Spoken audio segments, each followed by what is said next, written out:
what are we going to do today? Today I'm going to make the floor at the bottom of the camper.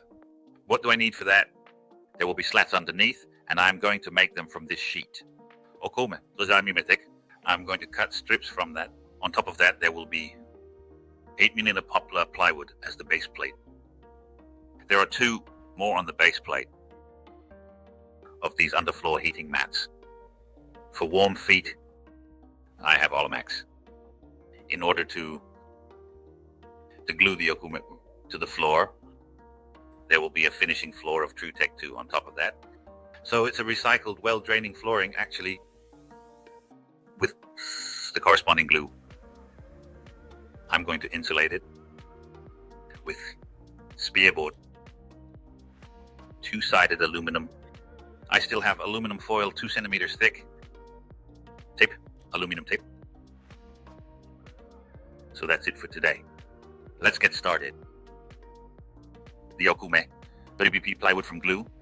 I'm cutting that into strips of 35mm. That's 22mm thick. I sawed about 12 or 14 of them. That was enough to cover everything up. And if it's not enough, I can always saw off another piece. I'm going to glue it in with Polymax. I have an electric heat gun I can recommend you. So it works really well. If you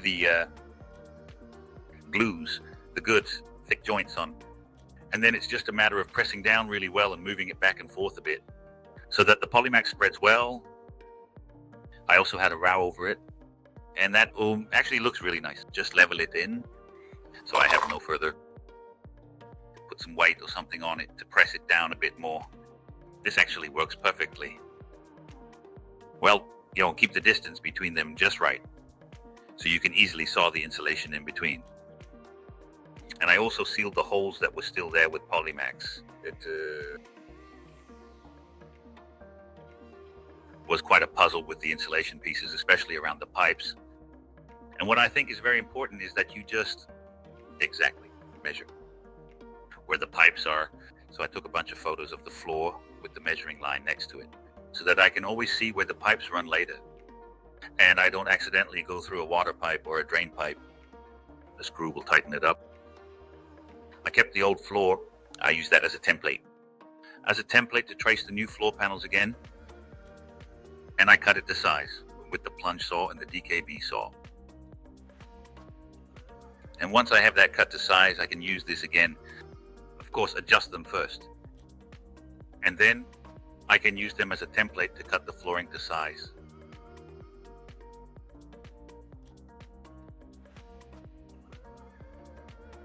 Then I lay them on the flooring. Then I can cutting it to size along the wood. Actually, I cut it 2 or 3 times. And then you also drill the holes through. And then from the back, you can actually cut through the floor covering completely. That works super easy. You can actually cut through the flooring completely. That works super easy. And then you have it cut to size, replace it.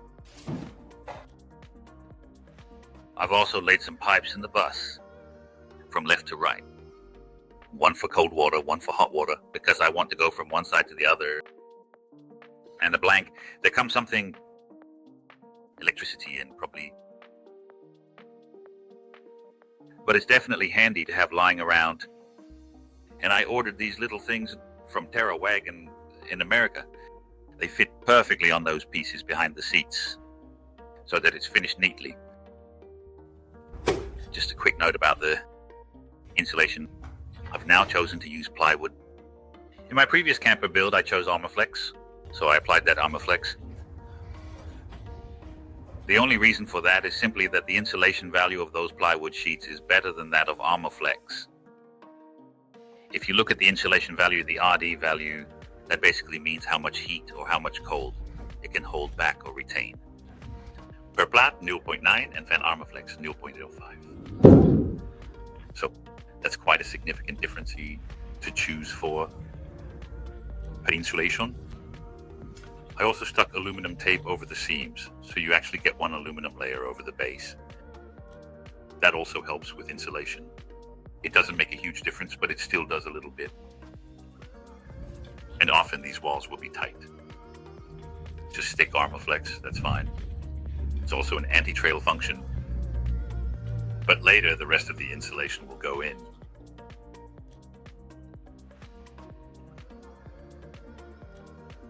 And everything neatly taped off with silver foil, silver tape. Then the floor can go in. Luckily, I marked exactly where the pipes are located. So I also know I marked where I can and can't screw. I put the lines on, and then with 25mm 3.5, 25 screws, I screw the base in. What I'm also going to do is the gaps between the panels. Just use regular wood glue, yellow wood glue, wax glue, and the floor becomes one hole. Then you won't have it where when you step on the seam, they start to move. And just a bit more milling the seams for the underfloor heating, the wire for the underfloor heating. There's a small bump on top in those things. And of course, you shouldn't feel that under the floor. And I lightly sand the entire floor again, check all the seams, and that it's clean and tidy to glue the carpet on. First part in, and then you fold the carpet back to the other side. And then you apply a second part and fold it back again. The mats for the underfloor heating, I just glue them in between. So I put the glue underneath, stick them on, and then glue over the top again. There's a small covering there, but you won't actually feel anything from it later. You need to let it dry for a bit. The glue, and then you can fold it back and roll it out.